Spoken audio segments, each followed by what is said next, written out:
Welcome to Behind the Paranormal with Paul and Ben Eno.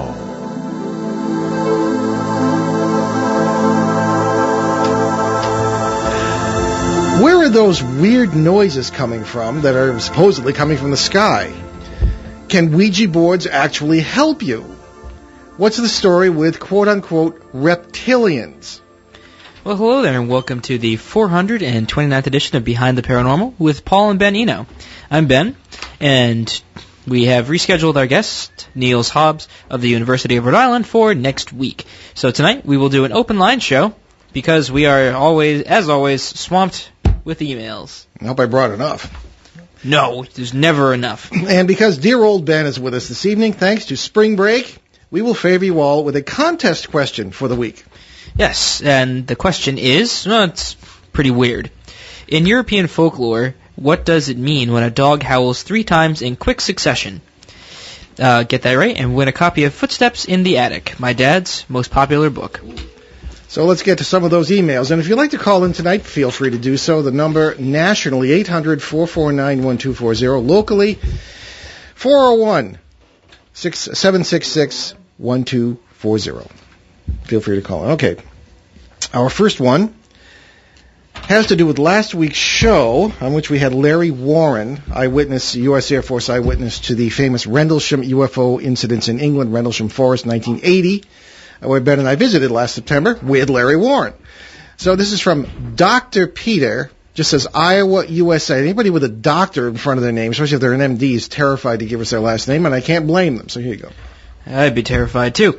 So, hi, Paul and Ben. Love your new picture. Ben, I started listening to you guys when you were a kid. I can't believe you have a beard.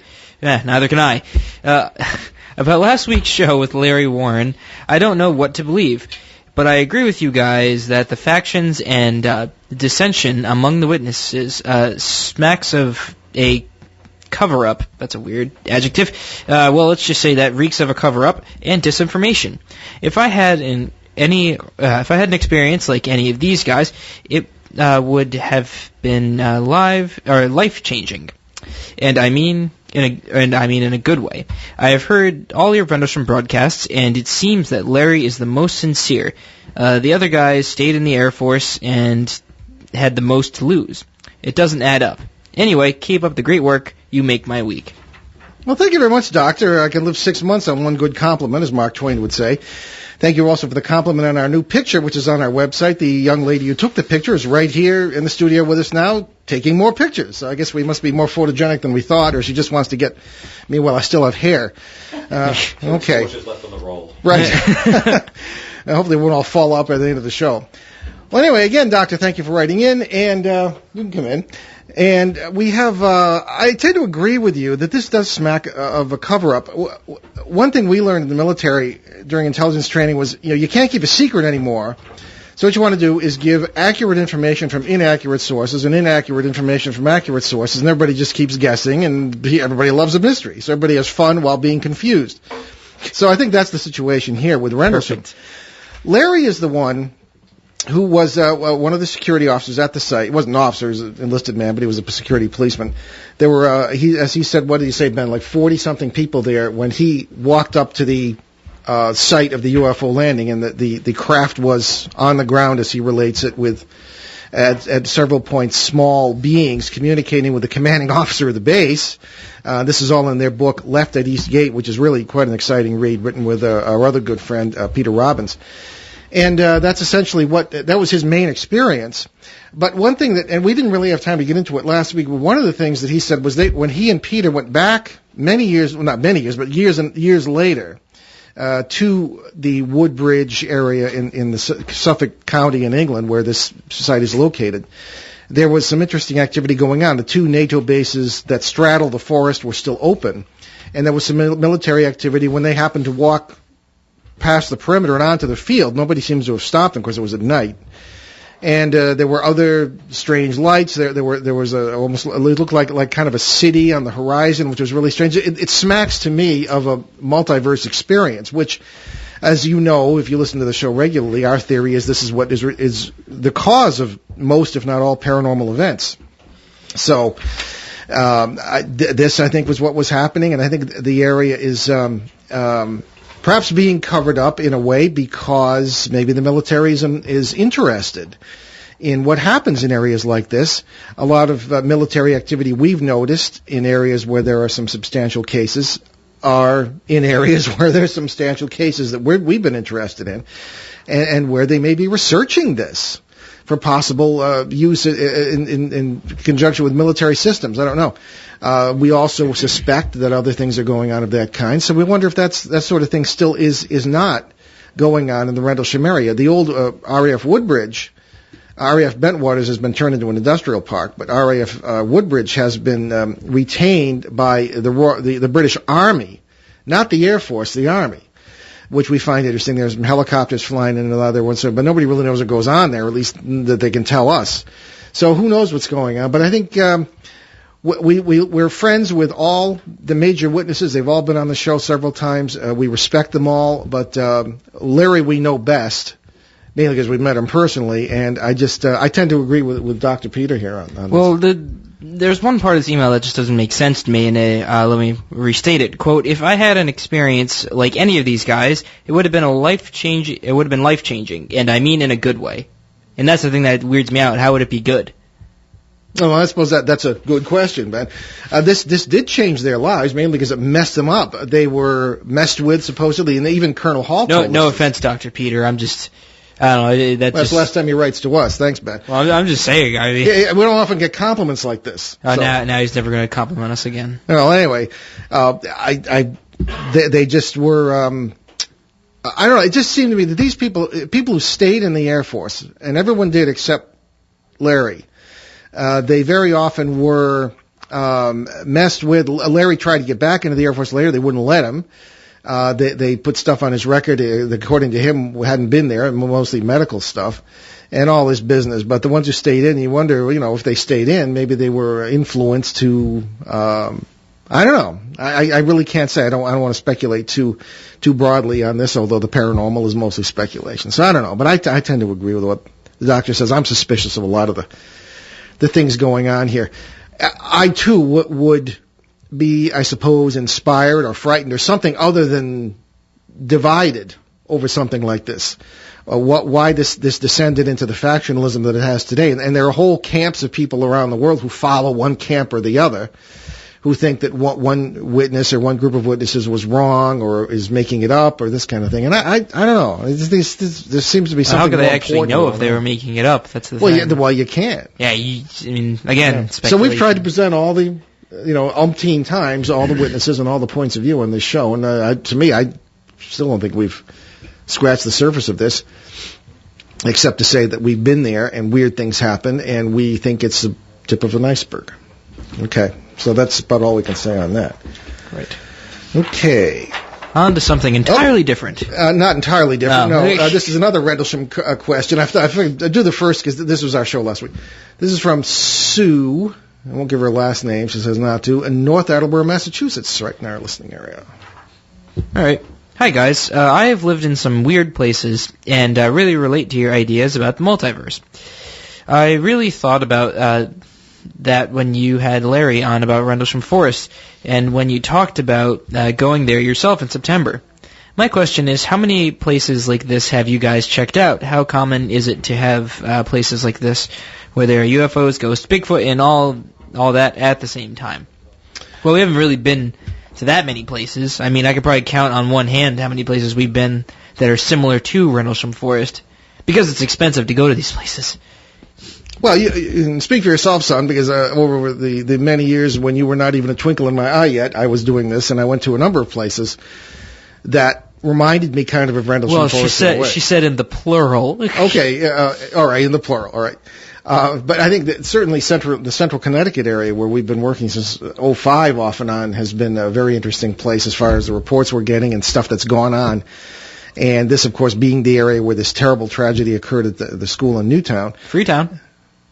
What? Freetown State Forest. Oh, Freetown State Forest in Massachusetts. That's right.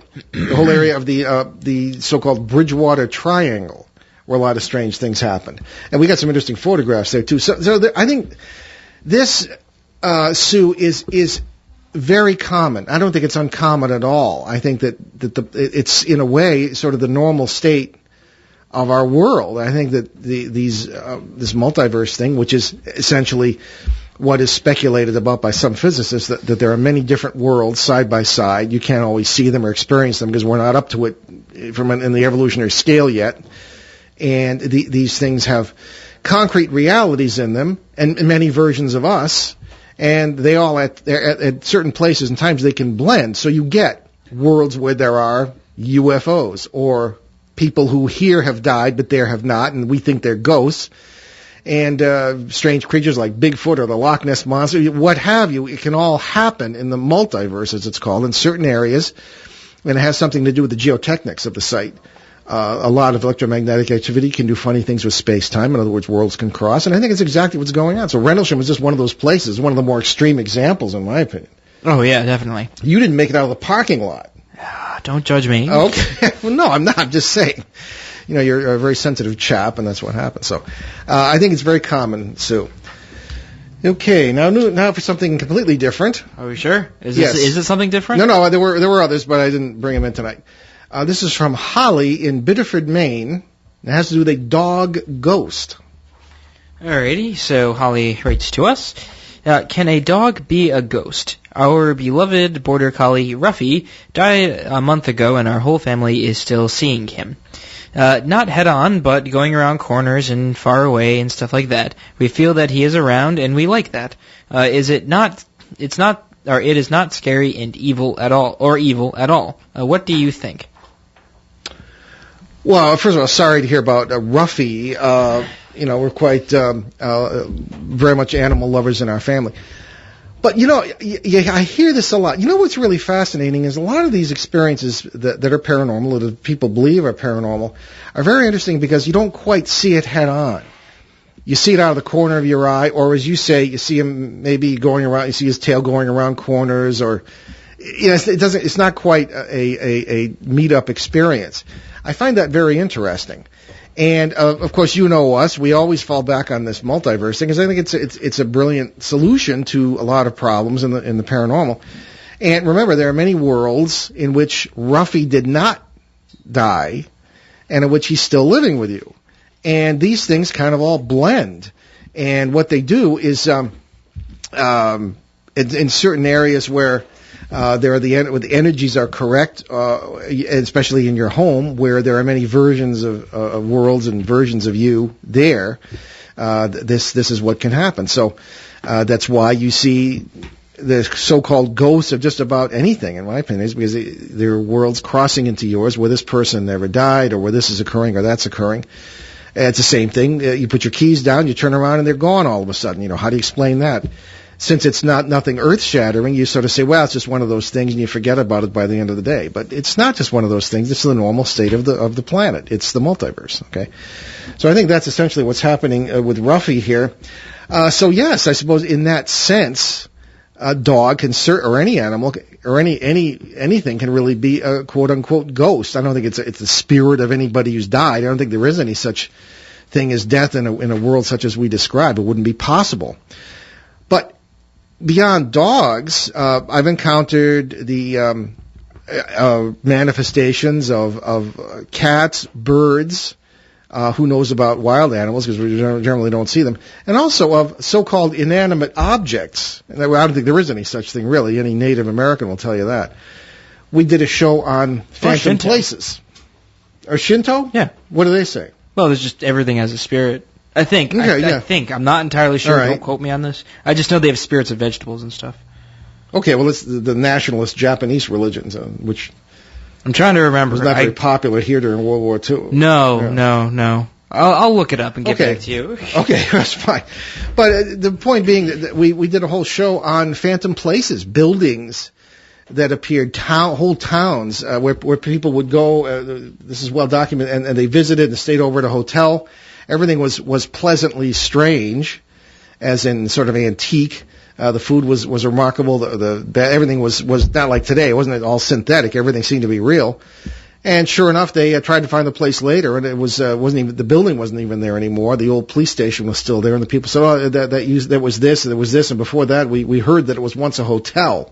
So you have a lot of strange time things going on here, odd juxtapositions in space and odd disjointedness here and there, which is caused by crossing worlds or worlds crossing you in the multiverse. And that's, I think, happened with dear old Ruffy here, and that's essentially as simple as that, if you can call that simple. But I think that's what's going on. Here's one from Steffi in Branson, Missouri. Steffi writes, "Hi, Paul and Ben. How come you don't have more ghost hunters on? I'd love to be on to talk about my experiences. I have been ghost hunting for 5 years with my team." Oh, dear. Oh, dear, dear, dear. All right. Well, we get that question a lot, and I have to tell you, Steffi, that we generally try to, I don't know how to say this without being rude or insulting, but I guess I'm just going to say it. How would you put it, Ben? Do you have anything new to bring to the table? Well, that's a good question, yeah. We find that when I started this in the early 1970s, I mean, people thought you were nuts. Nobody was out, at least they would talk about ghost hunting, a term that I can't stand, by the way. I started this before that term even was coined by the media. And I worked with probably the grandmother and grandfather of modern ghost hunting and Lorraine Warren. And I worked with eminent people in the church, such as Father John Nicola, Jesuit exorcist, and the technical advisor for that film, something he always regretted, and several other people who were eminent in the field at the time, both parapsychology and in the theological aspect and all this business. But there wasn't going on then what's going on now. People weren't out doing ghost hunting as if they were bird watching or collecting butterflies. I mean, and that is not a good idea to do that. So the reason we don't have more on is because, first of all, they all say the same thing, number one. Number two, they're all married to this 19th century spiritualist approach to what's going on that I rejected by the late 1970s. I think we should be way beyond that in any kind of paranormal research. Number three, I don't want to encourage people to do that. It's a stupid idea, because you have no idea what you're getting into. Since they have no idea, they have a campfire story idea of what they're dealing with. They have no idea how dangerous it can be to themselves, to their families, and to the people who they're supposedly trying to help. Now, I'm not saying there aren't great people out there with good hearts, good spirits, and good intentions. But, the old saying, heaven help us, save us from people with good intentions.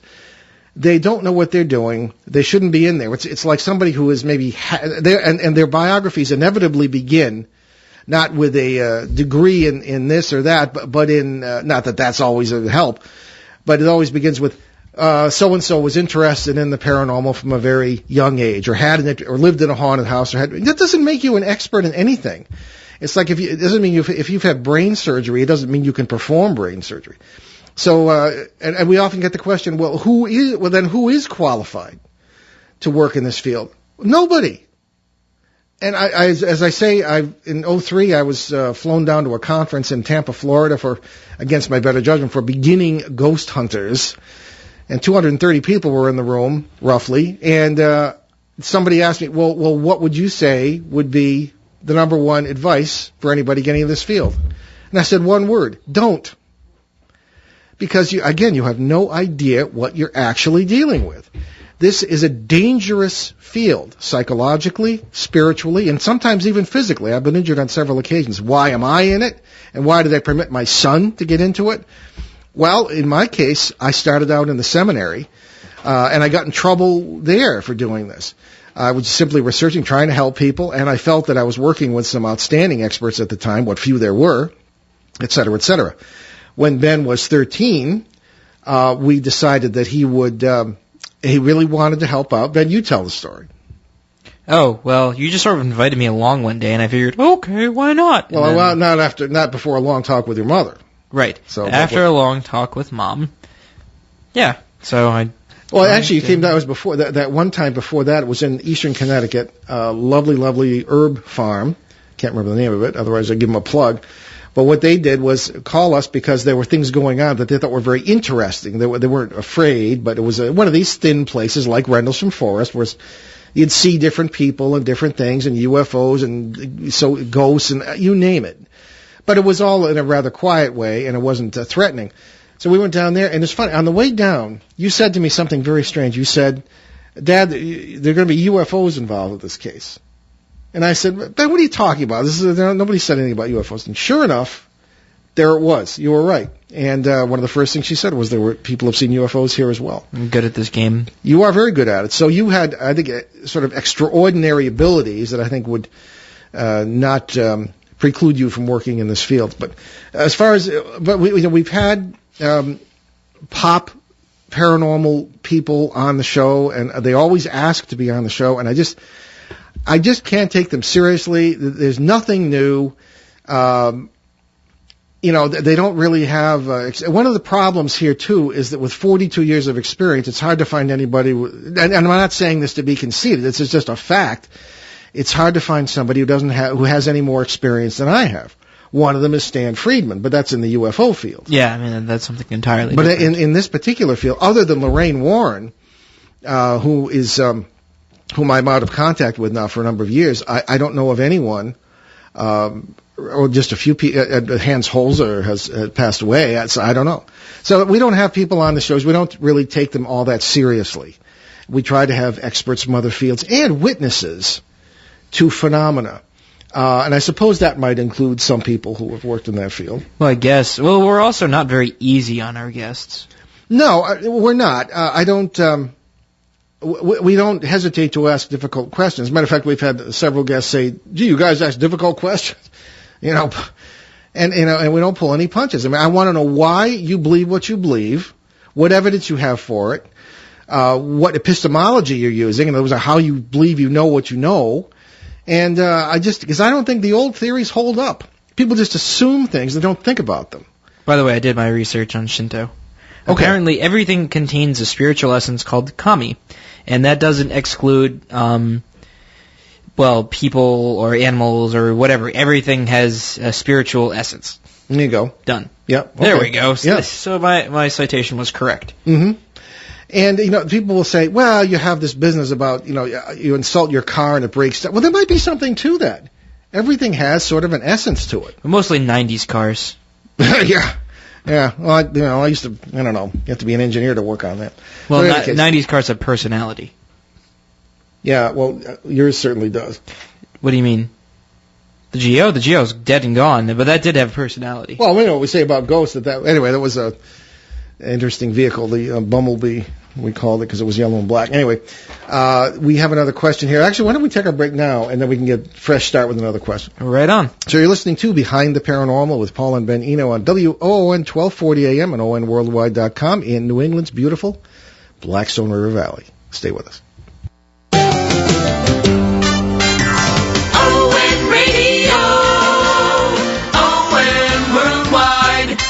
Hey everybody, this is the Moose Man. Check out the Groove Line for the best blues, rock, funk, classic 50s, and the Beatles every single week. Tune in Thursdays from 6 to 7 p.m. That's the Groove Line right here on ON. ON Radio, ON Worldwide. Welcome back to Behind the Paranormal with Paul and Ben Eno. I'm Ben, and he's Paul, and we're going to get back into that stack of emails. All right. This one is from Mark in Windsor, Ontario. Actually, this is one we read on CBS last night, but I wanted to spend more time on it, so we'll read it again if you don't mind. I don't even remember what it says, so... Okay. No, nothing against you, Mark. So, that was a great show you guys did with Linda Moulton Howe on Strange Noises from the Sky. I was surprised that you didn't ask her if they were coming from alternate universes. Do you think they could be? Why would they be? And what is going on with these noises? What's the latest news? Well, I wish I had my dates on this because we'll have two podcasts with this on our website. One that we did on the CBS edition. We had Larry Lowe and Linda Moulton Howe. Well, to answer the first question...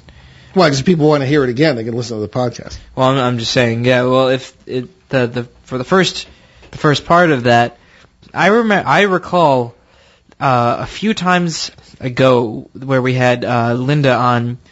We just gave up trying to ask her questions about the multiverse because she just wouldn't answer them.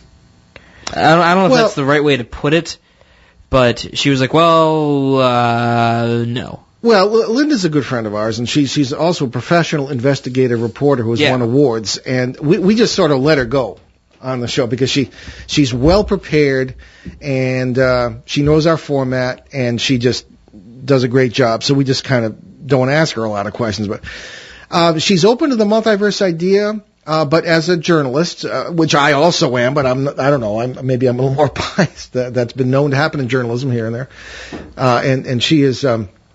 She considers all options. So, but to answer, Mark, your question, I know Windsor, Ontario is one of the, and we have a lot of listeners there because with the Detroit WOMC carries us on Sunday nights. They have a lot of strange noises that have been going on there, and I looked into that a little bit, and on an island apparently because Detroit is right across the river from Windsor, Ontario. Or I should say there's the Detroit River. I guess I haven't been there lately, but Lake Ontario and Canada's on one side and New York State's on the other. And there was an old power plant or facility of some kind on the island, and there was a huge fan that would turn in the wind, and that can set up one of these very strange standing waves. Standing waves, infrasound. And you can't hear it with the ear, but all sorts of odd things can result from this. Now, remember, we talked to Shane Eno, no relation to ours, in Denmark, who is head of the Paranormal Institute of Denmark, and he was saying that in Denmark, when they clean all the power plants in certain areas, the same thing will happen. These turbines will spin and create just enough infrasound. Everybody starts reporting paranormal activity, which is really strange. So the question is, does that happen here when people clean? Well, actually, we don't really have that many nuclear power plants. I don't know if they're nuke plants or not. I don't think these are. I think these are ordinary power plants of any kind. Oh. But the nearest one here to us, I believe, is Fall River, Massachusetts, and then New England gets a lot of its electricity from Quebec, and that's way the heck up in the Laurentian Mountains. So I don't know. Yeah, that doesn't. Yeah. There are only a couple of nuke plants in New England. I don't know. I've never heard of anything like this, but apparently in Denmark there are more plants for smaller areas or something like that. And then so that was one of the theories, Mark, about why those noises were heard in your vicinity. So whether it's true, I don't know, but it kind of is a red flag to me. Alternate universes, yeah, I mean, I don't see why not. All sorts of things can cross over. We hear sounds, I think, every day from what are commonly thought of as alternate universes. You're in your house and you're the only one there and you hear a thump upstairs. And it could be, something falling off a shelf or something entirely normal, or it could be a mini earthquake. A mini earthquake. Yeah, we've been having a lot of those in New England lately. Or it could be just, something that's happening in a parallel reality. It could be you. I've actually had a case like that where we recorded a sound that was heard, and it was the same sound the guy made every day when he came down the stairs to have his breakfast. Exactly the same sound. And he did it so often that it was present in so many universes that it just sort of carried over when the conditions were right. So we really don't know where they're coming from. If you listen to the recordings we played on the show, and again, you can listen to the podcast at BehindTheParanormal.com, they struck me as some of them, especially the ones recorded in the Ukraine and in Costa Rica, as metallic. Now, the trouble with YouTube is that, and I love YouTube, but a lot of anything can be faked and put up there, and that's not their job to find out if something's fake or not. So the sounds seem to be the same in certain areas, and it could be because of that, maybe not. But some of them sounded metallic. Others sounded like booming sounds. And those, I think, our friend George Nuri on Coast to Coast was dealing with that subject last week. Booming sounds and other sounds. And people say, aha, metallic sounds must be the trumpets of doom. Who knows? Anything's possible. But in that case, I think we won't know until it happens. But alternate universes, sure. It happens all the time. So the latest news on these, I would say, Mark, is that they are still going on. We are not entirely sure, again, what they're from. They could happen apparently anywhere. Reports come in from different places. I could have sworn a few weeks ago I thought I heard something around here in the Woonsocket area, but who knows? I don't know. Wasn't in a position to record it at the time. So we will keep it up. We will keep reporting on that for you. It's an interesting subject, and if anyone has experienced this, we'd like to know about it. And again, you can write to us, Paul at BehindTheParanormal.com or Ben at BehindTheParanormal.com, or just go to our website where there is a question form where you can question or comment and let us know about that kind of thing. So, here this one is in. I looked at this beforehand. This is a good one. Actually, I do look at them beforehand anyway, and make sure people aren't start swearing and stuff, because you can't do that on the air. This is from Helen in Warwick, Rhode Island. Okay, and Ben has left the room, so I'll read it myself. Hi, Paul and Ben. I like your show, but I disagree with you on Ouija boards. I have used it for years and have never had a problem. Of course, I am not a kid. Maybe it is kids that have most of the problems from them. At least that is what comes across when you talk about it. In your own book, Paul, you talk about a cousin of yours that used the Ouija board every day. I can see where people should be careful, but I do not think you should just write it off. All right. Thank you, Helen, for your honesty and for being so candid. However, I really, really must disagree with you here.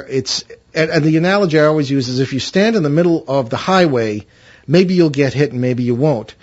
This is what I refer to as one of these sledgehammer techniques for trying to communicate with, quote, the other side. First of all, people don't understand what they're communicating with because they believe this 19th century baloney that we shouldn't even be paying attention to anymore about spirits and other sides and all this stuff that really should be in the ash heap of the history of paranormal research by this time. And it is much more interesting and complicated and dangerous than that, I think, certainly. At least 75 to 80% of the cases I dealt with in my earliest years and through the years have started with people using Ouija boards. Now, just for those who do not know what a Ouija board is, it looks like a game board. And as a matter of fact, it's sold by Milton Bradley, as somebody I've been after for years to get rid of it, like they're going to listen to me. And it has numbers and letters on it, and there's a device called the planchette, or at least that's what it used to be called, and you put your fingers on it, and then it moves around and points to the letters and the numbers, and that's supposed to spell out messages. Well, my first and last experience was one of these things was when I was in grade school in the old country, Connecticut, and my friend and I were using this. He'd received one for his birthday, and we asked it a number of questions, which were very interesting. It seemed to know a lot, whatever was talking. And we asked it when we were going to die. And it said he would die in 1985. And he did, because this is back in the 60s. He was killed in a diving accident in Narragansett Bay here in Rhode Island.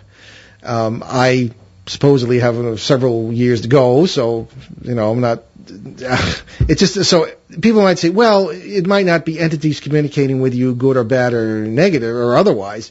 It might be just you communicating with yourself. You're in touch with where you are in other worlds and your higher self or whatever you want to call it, and that's what's giving you these messages. But, I suppose that's possible, but with the negative results I've seen from some of these things, we get notes all the time from people, well, we used the Ouija board, my friends and I, and something came through. It's wrecking the house, and not now. How do we get it back into the board? I mean, this is not where it comes from. It's not like Jumanji here. No, of course not.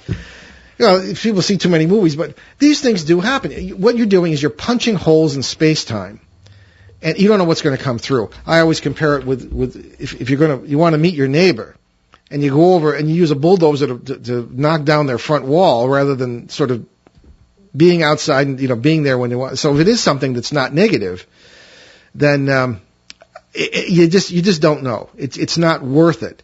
And so many negative things have happened with this, and with seances. I put them in the same group, that it's not worth fooling around with. So Helen, I would suggest you just stay away from this.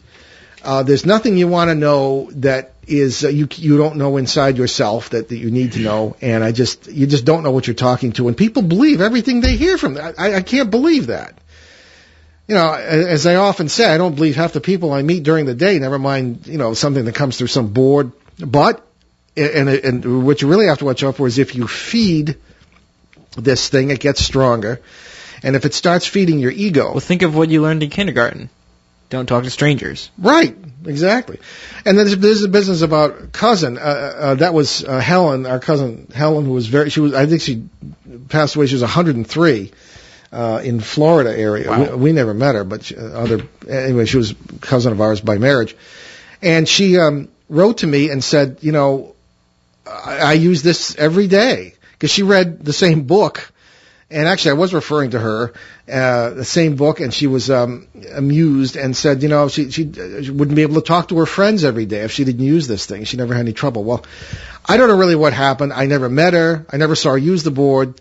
But everybody said she used this Ouija board every day. But I mean, that in my experience, is a rarity, as are you, Helen, if you've used it for years and you don't have any problems.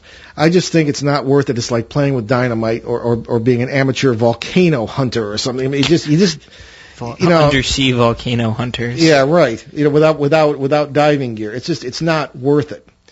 All right, so enough said on that subject.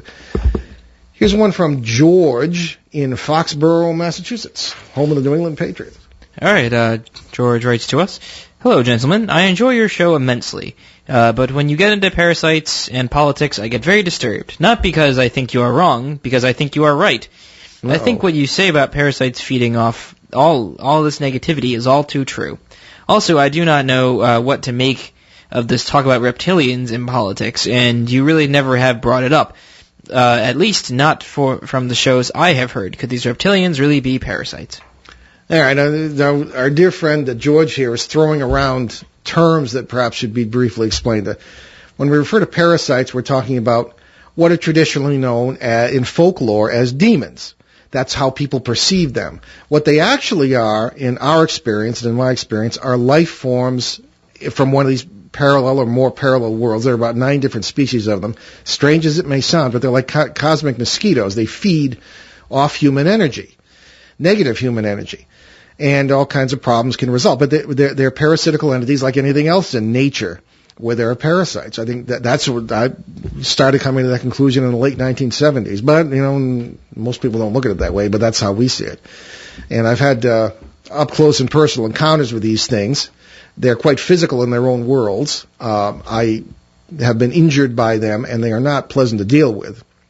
So that's what he's talking about. He's talking about parasites. Parasites in politics. I've always speculated. As a matter of fact, I speculated officially in my last book. One wonders what influence these things can have in government or on any level. Because look at what they do to families and individuals. All the stuff you hear about demonic possession or obsession or oppression or or poltergeist all go back, in my opinion and in my experience, to these parasitical entities. They push buttons to make you scared or annoyed or angry or anything else in order to, that releases energy they can feed on. That's the best way I can put it. And I've seen this happen because it's happened to me. Especially one famous case in 1974 when I was trying to protect a child from one of these things. It was throwing things around the room, and it eventually got around me and threw the child across the room. I got angry, and it got stronger and stronger and stronger, and it dawned on me, it's feeding on me. And I had to pull the family out of the house until more help came at that point. But it was that's how I learned to my cost that in other cases that you don't feed these things. And the best way to get rid of them is to bring in positive energy and cut off the food supply. So anyway, I've always wondered if it can do this in a household, what can it do in the capital in Washington or the Houses of Parliament in London or Ottawa or or Moscow, any place you want to speculate?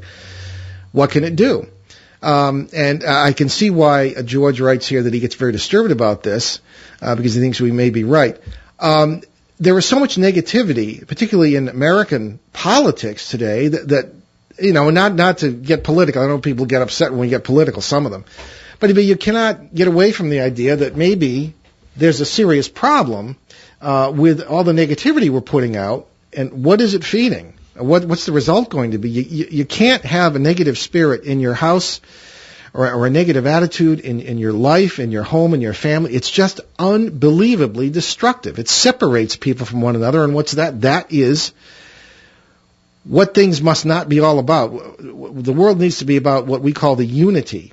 And ancient cultures will tell you the same thing. You can't have this divisiveness that's going on and not expect serious consequences. So I worry about it too, George. And now he gets into the term reptilians.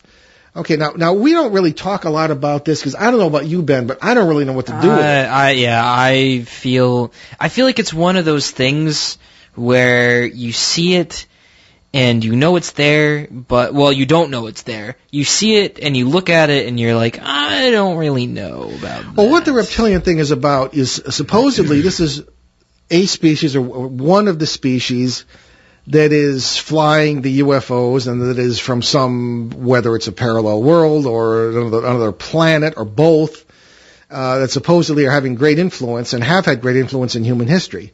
I mean, anything is possible. And in good old quantum physics, if you interpret it as some people do, if you can conceive of it, it is happening somewhere or when in this multiverse. So somewhere these reptilians, and they call them that because they supposedly have scaly skin and all this business. People supposedly have seen them.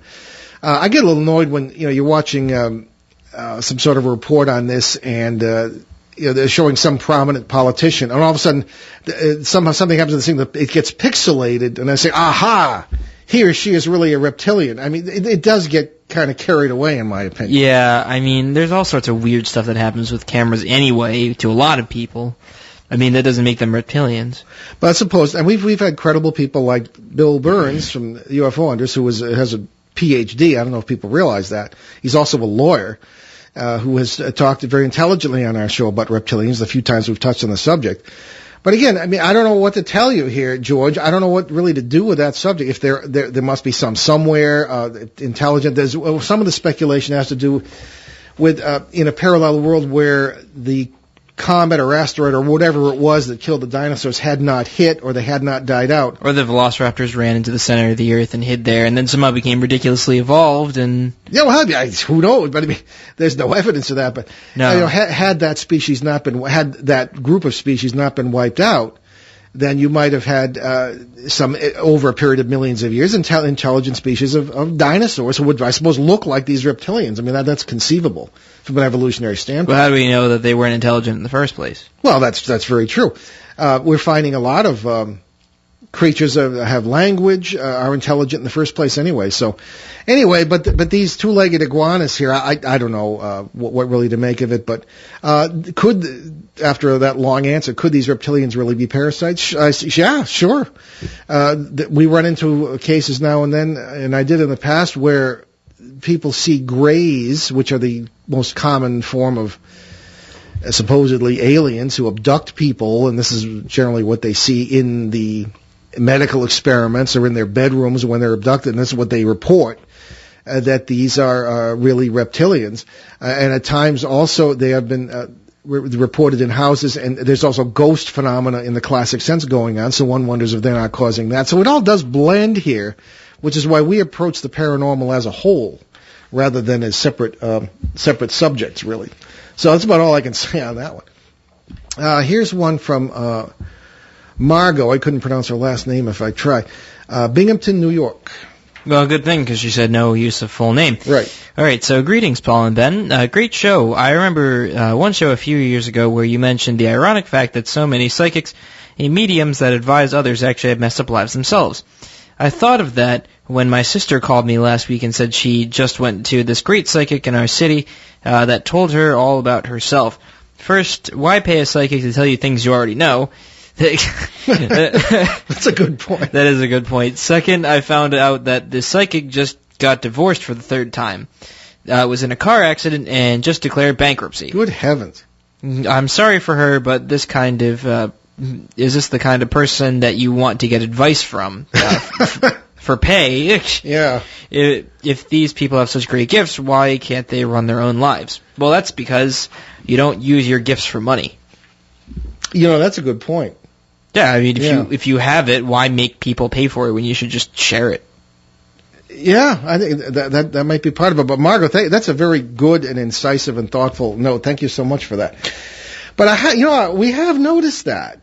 We don't know. Well, I mean, I've encountered many psychics over the years, and a lot of them, we hear they're giving advice to other people, and they generally made a pig's breakfast out of their own lives, and I don't know. That kind of strikes me as ironic. Yeah. I see what Ben is saying too, and I just would never be comfortable charging for anything like that. It's just I don't know. I just people have to follow their own way, and I know people have to make a living, and I suppose the worker in the vineyard is entitled to the wage, as the Bible would say, but I'm uncomfortable with it. But I don't know. I think it's a good question. I really can't answer it entirely, but a lot of psychics I know really have messed up. Others are very solid.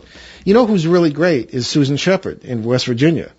We know Susan well, and she's been on the show several times, and she works as a psychic, among other things, and she's really feet on the ground, Yeah, she's in really my nice. opinion. Yeah. I like her.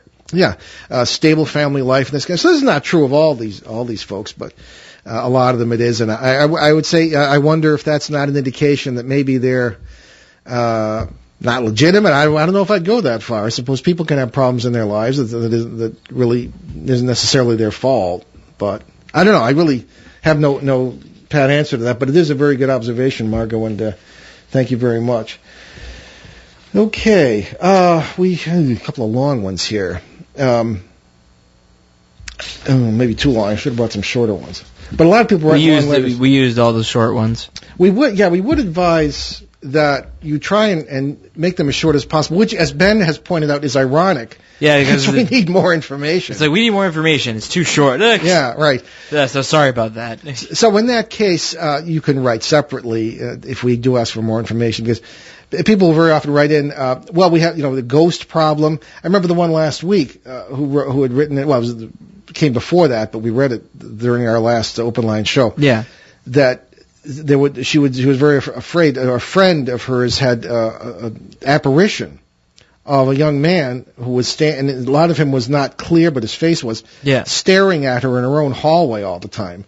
And naturally, she was a little bit freaked out about this. It is understandably so. And I've run into that several times. But then she said that no one else in the family noticed. No one else in the family had any inkling of this, and she didn't want to say I was really distressed, so we asked her to send in more information, which she has not yet done. So how long ago was that email sent? A couple of weeks. Oh, well then, yeah. I mean, we there's some in this pile from a year or two ago we haven't gotten to yet. Oh, I don't doubt that. Yeah, but they're really long. So in any case, well, I suppose if we want to... Wait, I think we actually might have started this. Okay. Let me look at this. That's from Rick in Oklahoma. Those are my pen marks. I think we might have started this a really long time ago. Not on this station. No, probably not. All right, so this is from Rick asking about Dr. Swanson. Or, the author of several books on the paranormal, whom I think we might have on the show. All right. Yes? Okay, this is much shorter. What was your... Oh, okay, there we go. Okay, so this is from Jonathan, and it says, I really enjoy the podcast, and the information is very good. But one question is why is it that some of the most legitimate paranormal groups and sites, and I say this as a constructive criticism, have a rather poorly built website? There are affordable programs and website template services, and reasonably priced professionals that could easily take care of that. I know your focus is on the subject, but this is a field that need to get credibility where it can.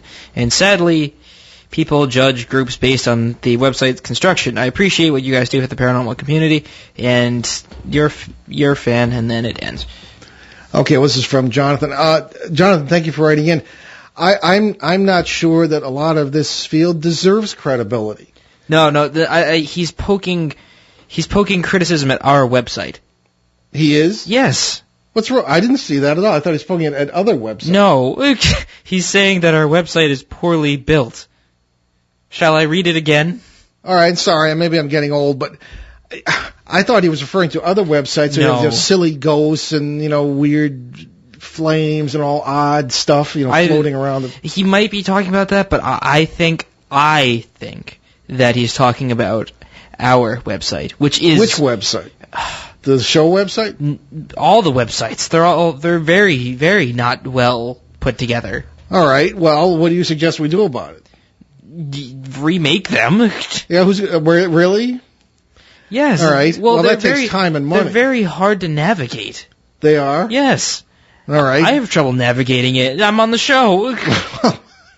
Well, most people don't complain, but all right, we will look into that. Okay, well, if that's what you were talking about, Jonathan, thank you. We'll certainly take it under advisement. We do have a new photograph Okay, which we're people getting were- there. Baby we're steps. getting there. Baby steps, exactly. Baby steps to Yeah. new website. Okay. We also wanted to mention last night on our CBS show, that's also, the podcast is up already, BehindTheParanormal.com, that we had an interesting discussion with Tom Reed and Jim Morris about the use of the polygraph or the lie detector in paranormal cases.